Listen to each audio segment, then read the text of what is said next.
Before I say another word, how are you breathing right now? Don't change it. Just observe. Think about how your body reacts when you experience a powerful emotion. When you are angry, your breath sounds like this. When you are terrified, when panic sets in, your breath sounds like this. The logic is undeniable, isn't it? If you feel a certain way, you breathe a certain way. Your emotional software dictates your physical hardware. But is the reverse also true? If you artificially mimic the breathing pattern of a calm, safe human being, can you force your brain to actually feel calm and safe? Science says, yes, it absolutely is. And in the next few minutes, I am going to prove to you that your breath is not just a biological necessity. It is a bi-directional bridge. Welcome to Curious Minds podcast. I'm Srinivasan.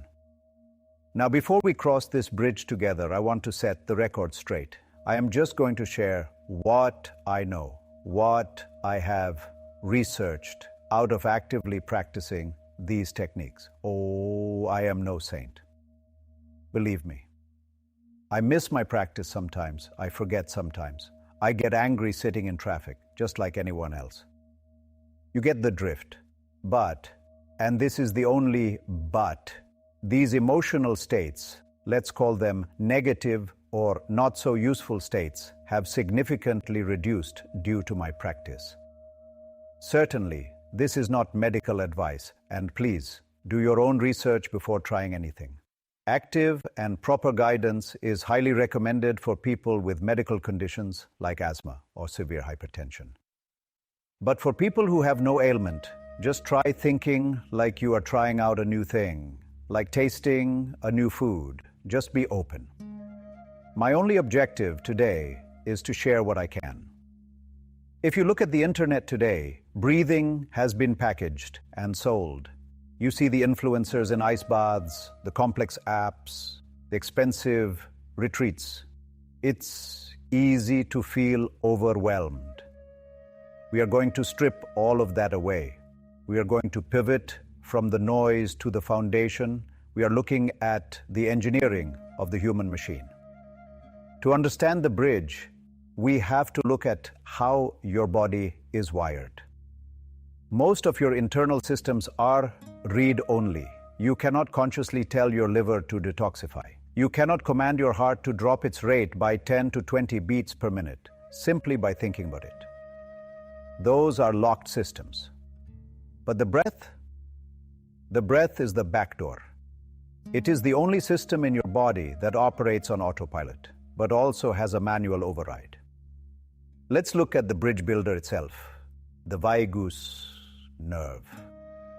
Think of this as the information superhighway of your parasympathetic nervous system, your rest and digest mode. It wanders from your brainstem all the way down to your abdomen, touching almost every major organ along the way. Imagine a software developer in Manhattan or a project manager in Mumbai. It's 3 p.m. The emails are flooding in. A deadline is missed. Their vagus nerve activity is significantly reduced because their body is flooded with stress hormones. They are in fight or flight mode. Clinical neurophysiology confirms that when you engage in deep diaphragmatic breathing that physically expands your belly like a balloon, you are mechanically stimulating the vagus nerve. You don't need to understand the complex neurochemistry. Think of it simply: deep breathing massages this nerve. It sends a priority signal straight up to the brainstem saying the threat is gone. You can stand down. Essentially, you are hacking the hardware to rewrite the software. Let's look at another simple mechanism, how we take the air in.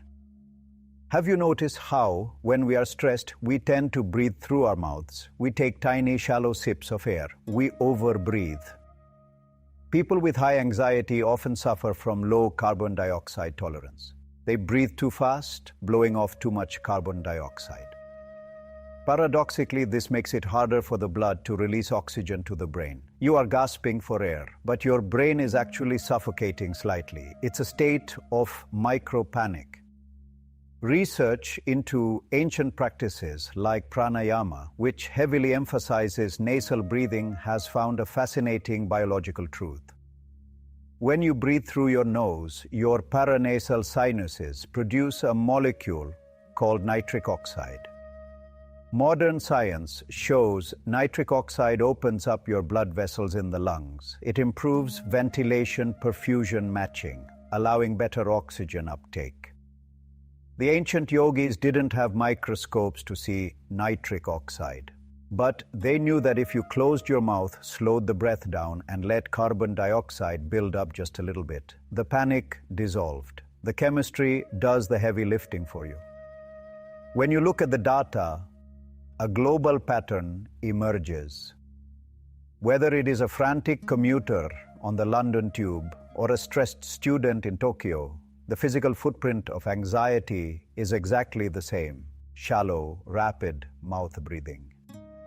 We have built a world that keeps our internal thermostat cranked to maximum heat. The central metaphor here is the thermostat itself. Your breath is the dial. You can't always control the temperature of the room, say the economy, the traffic, the emails, but you can reach out and manually turn down your own internal dial. By taking control of the lungs, you force the heart to slow down. You force the mind to follow. Let's now step into the laboratory. Your body is the lab. We are going to try a biological audit right now. I want you to exhale. Empty your lungs completely. Now, inhale gently through your nose for a count of 4. 1, 2, 3, 4. Hold that breath, just for a moment. Now exhale, slowly, smoothly, for a count of 6. 1, 2, 3, 4, 5, 6. Feel the quiet at the end of that exhale. That isn't just a mystical feeling of peace. That promotes your heart rate variability, increasing over time. That is your carbon dioxide levels rebalancing. It doesn't matter if you understand the exact mechanism of nitric oxide or vagal tone. Science is just the language we use to explain what the body already knows.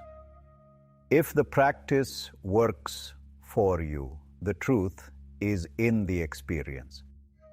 You just proved in 10 seconds that you hold the reins. Where is all this taking us? Based on current research trajectories, some scientists believe breath tech may become as ubiquitous as the smartwatch.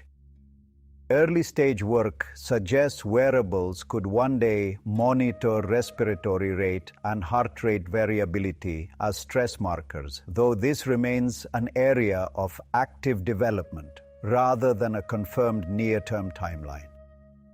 But the real revolution won't be in the hardware we wear, it will be in our culture. Imagine a future where a child in school is taught a simple exhale emphasis breath before a difficult exam.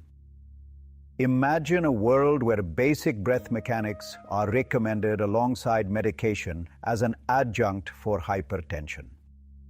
We are slowly realizing that the most advanced technology for navigating the modern world is the one we were born with. As we close today, I want to address the voice in your head right now. I know it's there. There is a part of you thinking this is too simple to work.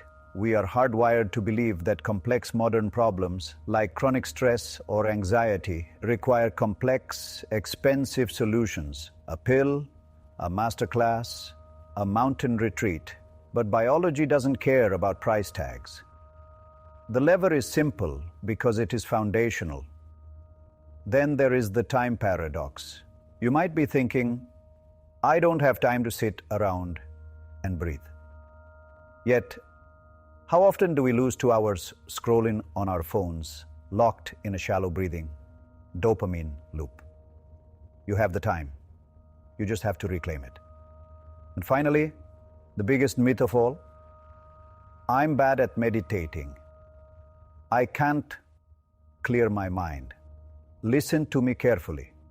You do not need to clear your mind. Trying to force your mind to be empty is like trying to force a river to stop flowing. You don't wrestle with the mind, you just change the rhythm of your lungs. The mind follows the lungs like a shadow. Slow the lungs, and the mind has no choice but to slow down with them. Don't try to overhaul your entire life today. Just change your next 60 seconds. Tomorrow morning, before you check your phone, before you let the noise of the world in, take a few conscious deep breaths. Grab the wheel of your own machine.